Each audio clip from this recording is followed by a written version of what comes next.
And hey coach, how you doing? Or hey coach, how's recruiting coming? Or hey coach, my son thinks you're the greatest. Or hey coach, someone just let the air out of your tires. Catch. Remember when a sitcom about a college football coach quietly lasted 9 seasons while flashier shows around it disappeared, premiering on ABC in 1989? Coach followed Hayden Fox, played by Craig T. Nelson, the intense, stubborn, and occasionally lovable head coach of the fictional Minnesota State Screaming Eagles. Keeping him company were his anxious assistant, Luther Vanham, played by Jerry Van Dyke, the big-hearted and gloriously not always brilliant Dauber, played by Bill Fagerback, and Christine Armstrong, played by Shelley Fabaret, who spent most of the series keeping Hayden's world from sliding completely off the rails. 9 seasons, 197 episodes, locker room meltdowns, recruiting disasters, and some of the most underrated sitcom chemistry of the entire decade. Stick around for fact number 1 because in 2015, Coach actually came back, filmed a pilot, and then vanished before almost anyone saw it. But before we get started, hit that like button and subscribe. It helps YouTube show this to more retro TV fans just like you. Alright, let's take it to the field. Number 15, Hayden Fox argued with his real-life son. In the later seasons of Coach, Hayden and Christine pursue one of the show's most emotionally loaded storylines, adopting a baby named Timothy. The process hits a serious wall when the child's biological father reappears and complicates everything. That biological father, Kevin, was played by Craig T. Nelson's real-life son, Noah Nelson. Let that land for a second. The scenes where Hayden Fox makes his case to the young man standing between him and fatherhood. That was an actual father and son going at it on a soundstage in front of a live studio audience. I mean, the emotional weight that those scenes carried, that's got a pretty legitimate source. Noah appeared in 2 key 1996 episodes, Her Boyfriend's Back and Somebody's Baby, anchoring the emotional back and forth over whether the adoption would go through at all. I need to talk to you, Julie. Well, there's nothing for us to talk about. You had your chance to be a part of all this, and you just walked out. Excuse me. Could you tell Christine Armstrong that a Hayden Fox is downstairs waiting for her? Sure. Knock him dead on Saturday, coach. He was not happy about it. According to Kemp, Nelson's frustration came through loud and clear. Instead of charming the room, he gave a performance that landed with a thud and then walked out convinced that he torched his own chances. ABC's reaction confirmed it. The executives were not impressed, and the general consensus was that Nelson was not their guy. Kemp spent the next week or two looking at other actors anyway, but nobody fit. He went back to ABC and told them that Craig T. Nelson was still the only person who could play Hayden Fox. I haven't been very responsible as a coach. What do you mean? Well, I was in there talking to Christine, and she's got to cover this story about the terrible accident on the highway. And the network pushed back hard, reportedly warning Kemp that the show would never see the light of day if he insisted on that casting. But Kemp insisted anyway. And the next day, ABC offered Nelson the part.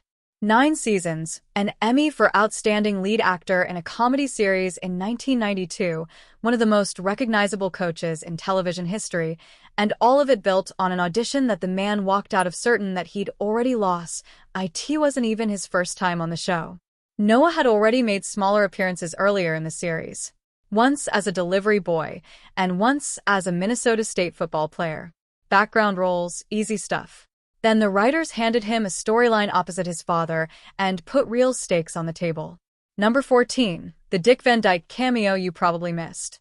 In the 1993 Christmas episode Christmas of the Van Damned, Luther's chaotic family descends on the holiday party. They're loud, eccentric relatives cycling in and out of scenes like a revolving door of dysfunction. Hey Luth, this is your family. Yeah, they look like nice people. And tucked into that chaos, completely unannounced, is Dick Van Dyke. The comedy legend appears briefly in the background as one of Luther's distant relatives. No introduction. He simply walks across the room like any other extra at the party and just keeps moving. The whole thing was a quiet favor to his younger brother, Jerry, who played Luther Vanham. The show didn't make a production of it, and the episode didn't pause to acknowledge it. You blink and you're already past it. The moment lands right after Luther jokes about not resembling anyone else in his family. And then one of the most recognizable faces in TV history casually drifts through the background like he's grabbing a drink and then heading to the buffet. Jerry Van Dyke, for his part, handled the whole thing with characteristic humility. He later joked in an interview that, quote, "I'm getting sick of Dick riding on my coattails. I couldn't prop up his career forever." Of course, one of TV's biggest legends, zero fanfare and total background extra energy. Number 13, Dauber became Patrick's star.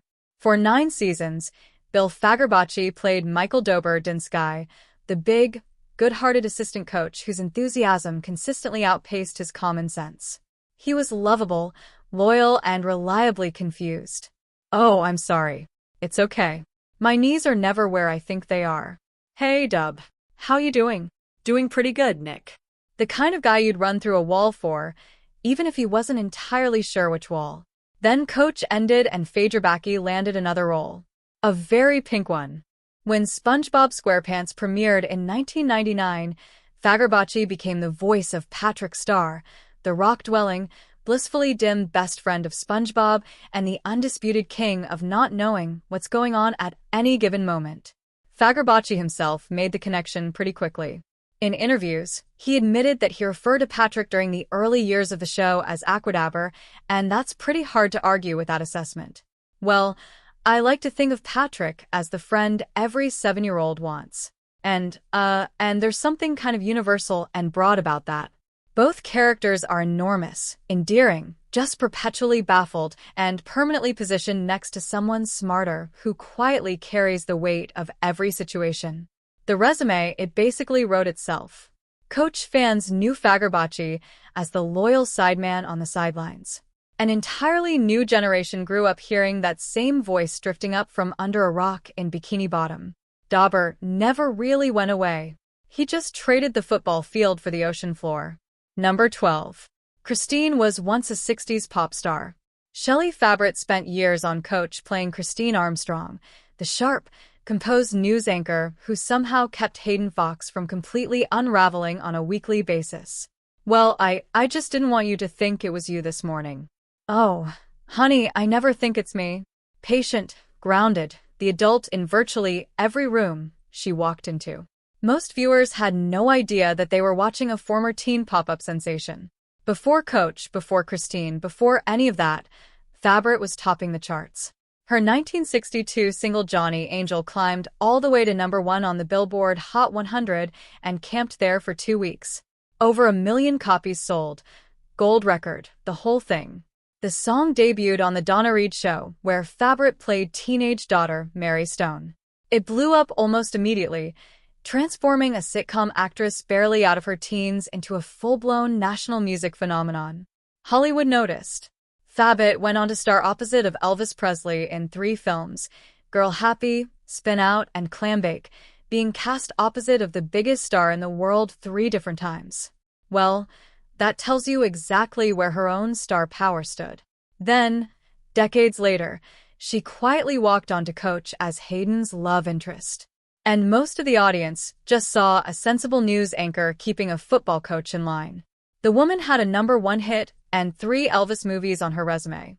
Hayden Fox, he had no idea how out of his league he actually was.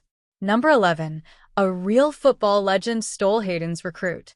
In the season 7 episode, The Kicker, Hayden Fox travels overseas on a recruiting trip to sign a phenomenal place kicker.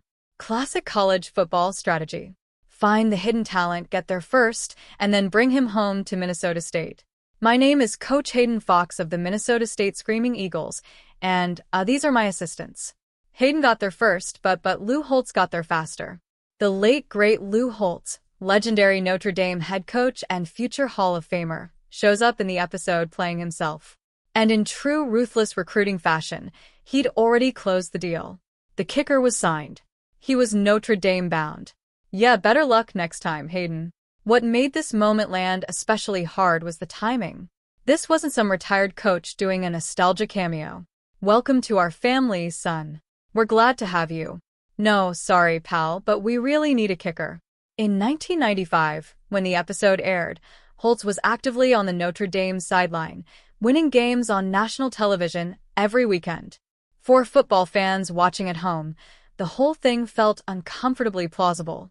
Holtz wasn't the only real name to walk through the Coach universe, either. Over the course of the series, the show pulled in Mike Ditka, Troy Ahman, Barry Switzer, Jimmy Johnson, and George Allen. A guest list that read less like a sitcom casting sheet and more like a college football Hall of Fame induction ceremony. Number 10. The show almost got benched after year 1. Coach did not arrive as a hit. The ratings in the first series were shaky. Critics were lukewarm, and ABC was doing the kind of quiet internal math that usually ends with a cancellation memo. The show was a bubble series. "Excuse me, Coach. Mail just came." "Yeah, I just put it on the desk." It's all divided. Ticket requests, speaking requests, questions from alumni, and a industry shorthand for start updating your resume. The early episodes leaned heavily on Hayden navigating life with his daughter alongside coaching duties at Minnesota State. The pieces were there. The chemistry wasn't quite landing. Then the writers made a decision that changed everything. They leaned into Luther and Dauber. Suddenly, Coach stopped feeling like a family sitcom with football in the background and started clicking as a workplace comedy. The trio of Hayden, Luther, and Dauber found a rhythm, and the audience found the show. The better chemistry helped. "She wants something from me. Otherwise, why's she coming here?" "Well, she's saying a letter. If she says some cockamy thing about us having a great dance and music department, maybe we do." But the show still needed a bigger stage to play on. ABC gave them one by moving Coach to Tuesday nights directly behind Roseanne, at the time the number 1 show on television. That lead-in dropped millions of new viewers straight into Hayden's lap, and the ratings responded accordingly. By season 2, Coach was a top 20 hit. The show that nearly got pulled after 1 season ended up lasting longer than most sitcoms of its day, all because the writers figured out that Hayden Fox was only as good as the chaos standing next to him. Number 9. The audition. Craig T. Nelson thought he blew. Craig T. Nelson walked into his Coach audition already irritated that he had to be there. Creator Barry Kemp wanted him for Hayden Fox, but ABC needed convincing, which meant Nelson had to sit in a room full of network executives and then perform on command. Excuse me. Could you tell Christine Armstrong that a Hayden Fox is downstairs waiting for her?" "Sure. Knock him dead on Saturday, Coach." He was not happy about it. According to Kemp, Nelson's frustration came through loud and clear. Instead of charming the room, he gave a performance that landed with a thud and then walked out convinced that he torched his own chances. ABC's reaction confirmed it. The executives were not impressed, and the general consensus was that Nelson was not their guy. Kemp spent the next week or 2 looking at other actors anyway, but nobody fit. He went back to ABC and told them that Craig T. Nelson was still the only person who could play Hayden Fox. "I haven't been very responsible as a coach." "What do you mean?" "Well, I was in there talking to Christine, and she's got to cover this story about the terrible accident on the highway." And the network pushed back hard, reportedly warning Kemp that the show would never see the light of day if he insisted on that casting. But Kemp insisted anyway. And the next day, ABC offered Nelson the part.